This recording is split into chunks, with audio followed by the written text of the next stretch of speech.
commencer, il faudrait redéfinir ce qu'est la relation et je vais vous proposer la définition suivante. La relation, c'est le champ d'énergie créé, établi par la simple présence de deux individus.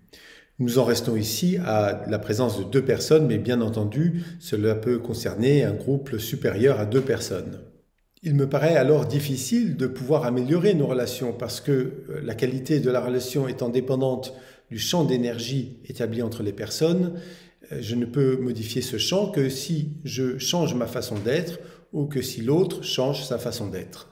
Dans tous les cas, il y aura une perte d'authenticité et cette perte se fera de toute façon sentir dans le champ relationnel.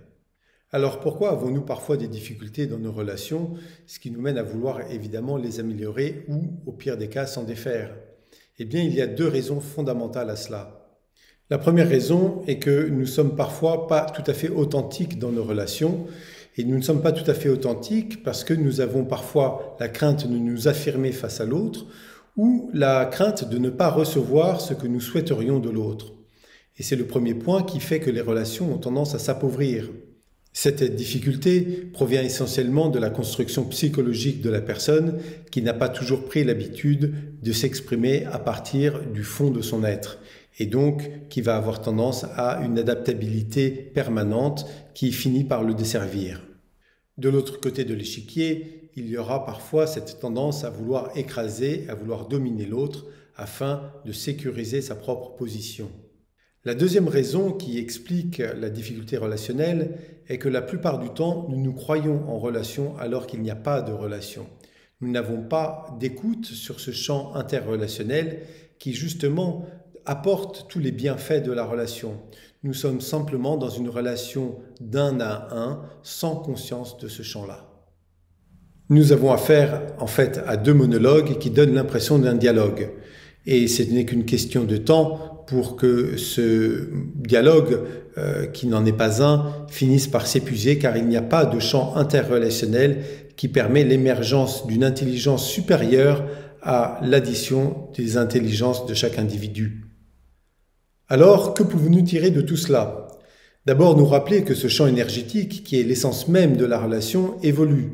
Il évolue tout simplement parce que les protagonistes qui sont à la base de ce champ évoluent eux-mêmes, et cette évolution est permanente. Nous pouvons nous rappeler aussi que cette intelligence qui émerge de ce champ relationnel, et dont je dis qu'elle est supérieure à l'addition des intelligences de chaque individu, constitue l'intérêt même des relations.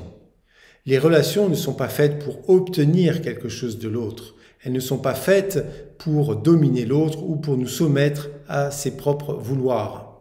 Les relations sont faites pour permettre à une intelligence plus grande que la nôtre d'émerger dans notre propre vie et de l'enrichir.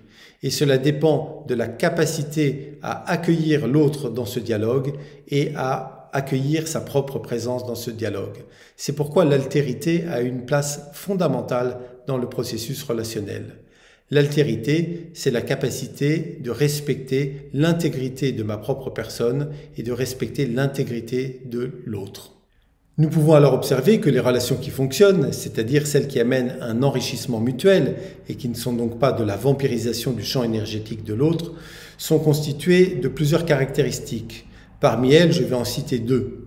Premièrement, toujours parler avec ses tripes, c'est-à-dire parler de ce que nous vivons vraiment, de ce que nous ressentons vraiment. Autrement dit, parler de qui nous sommes réellement. Et ça, c'est la qualité d'authenticité. Cette authenticité dépend de moi-même, dépend de mon rapport à moi-même, mais dépend également de la capacité de l'autre à être authentique. Dans certaines relations, malgré notre volonté d'être authentique, nous constatons une incapacité à l'être véritablement, non pas parce que nous ne le sommes pas, mais parce que nous sentons chez l'autre une inauthenticité qui bloque la nôtre. Deuxièmement, toujours veiller à être en relation avec l'autre. Bien souvent, dans les relations, nous perdons notre propre sens ou nous perdons le sens de l'autre. Autrement dit, chaque fois que nous sommes en relation, posons-nous la question, suis-je toujours en relation avec l'autre lorsque je l'écoute? Suis-je toujours en relation avec moi-même lorsque je parle? Là encore, il y aura tellement de choses à dire sur le sujet, mais nous manquons un petit peu de temps. Alors j'espère que ces quelques mots apporteront un éclairage qui pourra améliorer peut-être vos relations.